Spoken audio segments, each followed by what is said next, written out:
마켓뷰 시간입니다. 9월에 FMC 9월의 가장 큰 이벤트였는데 양적 완화 축소라는 거의 기정사실화된 네. 것과는 달리 양적 완화 유지가 됐습니다. 그 이후에 다양한 연준 총재들의 발언이 쏟아져 나오고 있는데요. 그렇습니다. 그 부분부터 이준희 앵커가 함께 좀 정리한 것, 그 부분도 좀 짚어보도록 하겠습니다. 함께 보시죠.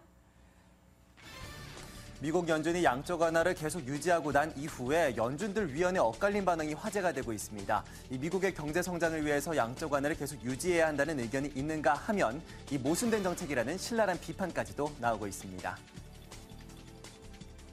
간밤 강연에 나섰던 더들리 뉴욕 연은 총재와 로카트 애틀랜타 연은 총재는 양적 완화 유지에 찬성 입장을 밝혔습니다. 더들리 총재는 아직 양적 완화 축소 조건을 충족하지 못했다고 밝혔고요. 로카트 총재는 경제 성장이 더 중요하다고 평가했습니다. 이들은 상당 기간 양적 완화를 유지해야 한다면서 경제 상황이 다소 좋지 못하다는 평도 내놨는데요. 이 출구 전략은 아직 시기상조임을 강조했습니다. 하지만 대표적인 매파 피셔델러스 연은 총재는 이번 결정이 모순된 정책이라고 비판했습니다.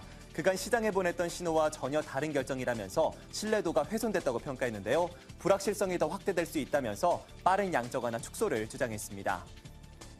한편 빌 클린턴 전 미국 대통령은 간밤 CNN에 출연해서 차기 연준 의장으로 옐런을 적극 지지했습니다. 그녀는 2008년 금융위기도 잘 이겨낸 사람이라면서 의장이 되면 기쁠 것이라고 밝혔습니다. 옐런의 정확한 판단력을 믿는다면서 강한 지지를 보이기도 했습니다. 하지만 월스트리트 저널이 내놓은 기사는 다소 비판적이었습니다. 버냉키가 조심스럽고 절제하는 성격이었다면 옐런은 자신의 판단을 믿고 강경하게 밀어붙이는 스타일이라고 평가했습니다. 이 때문에 연준 내 몇몇 위원들과 불화를 빚은 바도 있고 이들에게는 혹독한 비판을 받고 있다고 밝혔는데요. 향후 연준 의장으로 옐런이 적합한지 의문이라는 기사도 내놨습니다. 지금까지 주요 기사들 살펴봤습니다. 차기 연준 의장에 대한 의견도 분분하고 FOMC 회의 결과에 대한 의견도 상당히 분분하게 나타나고 있습니다. 그 결정을 하는 당사자들의 의견이 분분하기 때문에 우리는 더욱 혼란스러울 수밖에 없는 거겠죠. 네, 그런 것 그렇기 때문에 같습니다. 저희가 우리 전문가들은 어떤 의견을 갖고 있는지 한번 살펴보도록 하겠습니다. 자, 오늘 LG경제연구원 배민근 책임연구원이 나와 주셔야 되는데 아쉽게도 전화 연결을 하도록 하겠습니다. 자, 연결돼 있죠? 안녕하세요. 안녕하십니까. 네. 자, 지금 FOMC가 저희 추석 연휴와 맞물려서 발표가 되지 않았습니까? 이 결정에 대해서 우선 어떻게 보는지부터 그 관점부터 한번 들어보도록 할게요. 네, 현재 미국 경제를 보면 주식이나 부동산 같은 자산 시장은 다소간의 과열 흐름이 있다. 그래서 쿨링 다운이 좀 필요한 상황이다 이렇게 보여지고요. 반대로 고용을 비롯한 실물 경제는 비록 그것이 회복 경로에 있기는 하지만 최근에 속도 저하 기미가 좀 나타나고 있고 그래서 출구 전략에 좀 상대적으로 좀 신중할 필요성이 강조가 됩니다. 결국은 후자 쪽에 더 가중치를 둔 판단이 이루어졌고 하지만 정책적인 어떤 불확실성을 증폭시켰다라는 점에서는 부정적인 요인도 크다라고 하겠습니다. 돌이켜보건대 지난 6월에 버냉키 쇼크와 또 그 이후에 황급하게 시장 불안을 진화시키기 위한 제스처들이 있었고요. 또 최근에 서머스 전 재무장관의 낙마라든지 이번 9월 테이퍼링 무산까지 크게 보면 경제 어떤 주체들, 시장 참여자들이 적응을 해나가는 그런 과정으로 볼 수도 있지만 다른 한편으로는 미국의 통화정책 당국도 역시 좌충우돌하는 듯한 그런 인상을 좀 지울 수가 없었습니다. 그래서 정책 불확실성 자체가 경기 회복을 저해하는 측면이 있고 또 소규모로 시작을 할 것이다라는 그런 컨센서스가 이미 형성되었던 이상은 사실 지금 시작하는 것이나 또 10월 또는 12월 큰 차이는 없을 수도 있다라는 것이고요. 다만 그 의회 부채 한도 협상의 결과가 국채 매입 축소 스케줄 사이에 어떤 상관관계가 상당히 있다 이렇게 보여지기 때문에 어쩔 수 없이 불가피하게 내린 선택이었다 이런 측면이 돌이켜보면 좀 강한 것 같습니다.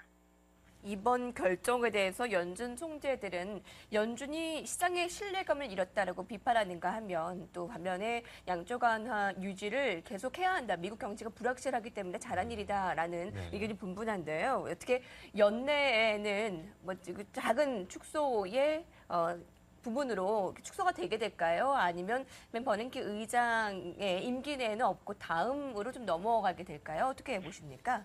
네, 뭐 누차 반복해서 말씀드리지만 이것은 양적 완화의 중단, 혹은 자산 매각 같은 그런 긴축이 아니라 말 그대로 테이퍼링입니다.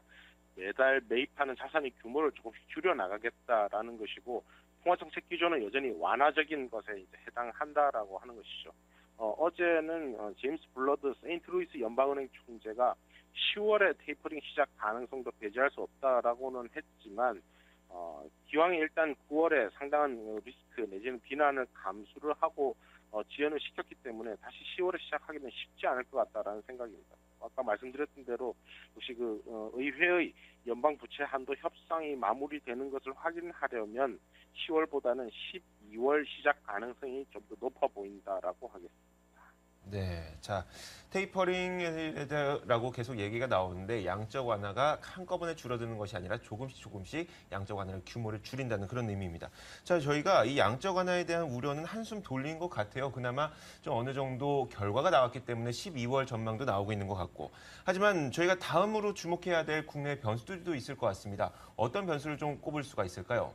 네, 사실 9월 시작할 때 상당히 좀 리스크가 많은 그런 달이다 이렇게 이제 얘기를 했었는데 최근에 보면 양적 완화 또 독일 총선 같은 굵직한 이슈들의 한가운데를 지나고 있는 것 같습니다. 대체로 경기라든지 금융시장 흐름에 크게 부담을 주지 않는 그런 방향으로 결론이 나고 있기는 한데 그렇다고 해서 또 완전히 다 결정된 것도 아닌 것 같고 불확실성은 남아 있는 것 같습니다. 독일 총선의 경우에도 집권 여당인 기사기민당 연합이 지난 2009년에 비해서 지지율도 더 올라갔다. 하지만 또 다른 연정 파트너였던 자유민주당은 5% 저지정, 즉 의석을 한 석도 배분받지 못하는 그런 마지노선을 아무래도 넘지 못할 것으로 이렇게 보여지기 때문에 따라서 이제 연정에 야당인 사회민주당이나 녹색당도 좀 들어와야 하는 그런 상황이라고 하겠습니다. 그러다 보니까 지금 집권 여당이 승리는 거두었지만 향후에 독일의 또 국내적으로는 조세 제도라든지 또 유로존의 개혁이라든지 경기 부양 스탠스를 두고 다소간의 좀 변화도 가능한 상황 아닌가 이렇게 생각을 하고 있습니다.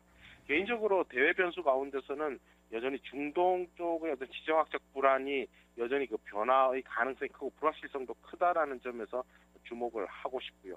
국내에서는 무엇보다도 원달러 환율이 계속해서 하락 추세를 나타낼 것인지가 관심사라고 하겠습니다. 예. 지금 이 환율에 대한 부담감이 있는 상황 아니겠습니까? 1,080원도 어떻게 보면 붕괴됐다라고 얘기를 할 수가 있을 텐데 이만큼 환차손에 대한 부담감을 갖고 있는 외국인들이 아직도 우리나라를 빠져나지 않고 있는 데에는 좀 이유가 있을 것 같은데요. 어떻게 보십니까? 네.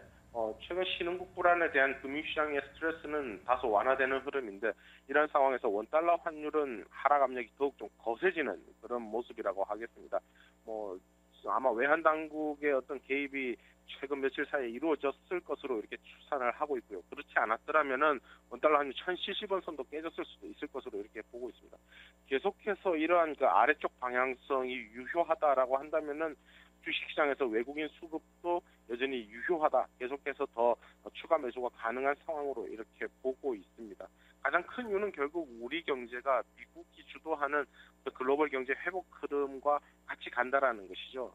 산업 업종의 측면에서 IT라든지 자동차 같은 그런 부분에 강점을 가지고 있는 그런 제조 역량을 가진 국가라는 점에서 우리 경제에 대한 또 외국인들의 매수세라는 것이 유효해 보입니다.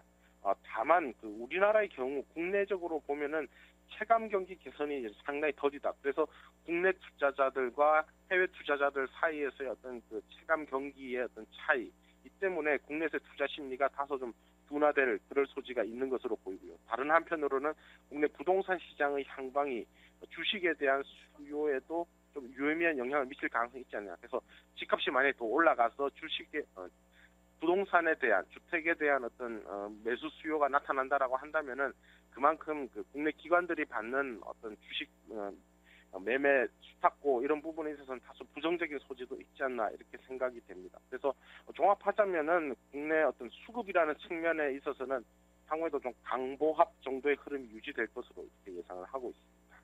예, 지금 이슈의 한가운데를 지나고 있다라고 언급을 해주셨는데요. 이제 9월이 마무리되고 10월 시장을 예상을 해봐야 되겠습니다. 금융시장 체크 포인트를 짚어보고 전망을 해본다면 어떨까요? 정책의 불확실성이 완전히 제거가 되지 못한 상황입니다. 그렇다 하더라도 장세가 계속 갈 수 있을 것이다라는 믿음의 근거는 어떻게 보면 경기 흐름이 될 것인데요. 뭐 미국이라든지 일본의 경우에는 비교적 견조한 흐름이 이어지고 있습니다만은 문제는 유럽과 중국의 경기가 어떻게 되어갈지가 최대 관심사라고 보여집니다. 두 나라 모두 일단 그 상승하는 흐름은 나타나고 있는데 이것이 탄력이 얼마나 강할 것인지 또 지속 가능한 형태가 될 것인지에 대해서는 여전히 좀 의문이 있다라고 하겠습니다. 유로존과 중국은 두 나라 모두 굉장히 강한 어떤 구조 개혁의 이슈를 가지고 있는데 유로존이나 중국 모두 이 개혁이 완전히 어떤 일사천리로 진행이 되지는 못하고 있다. 유로존도 긴축이냐 성장이냐 또 개혁이냐 현상 유지냐가 대단히 좀 혼재된 그런 모습을 하고 있고 중국은 리코노믹스의 핵심 내용이 대규모 부양책은 없다. 그리고 그러한 가운데서 국유 기업이라든지 호구제에 대한 개혁 또 부동산 가격을 억제하는 가운데 소비는 활성화하는 구조로 전환하겠다. 이것을 동시에 단시일 내에 달성하기 상당히 어렵지 않느냐라는 네. 것이죠. 네. 그래서 이들 경제가 외부 수요에 어떤 네. 도움이 없이는 빠르게 회복하기는 어렵지 않을까 이렇게 보고 있습니다. 네. 여기까지 듣겠습니다. 배민근 연구원님 고맙습니다. 감사합니다.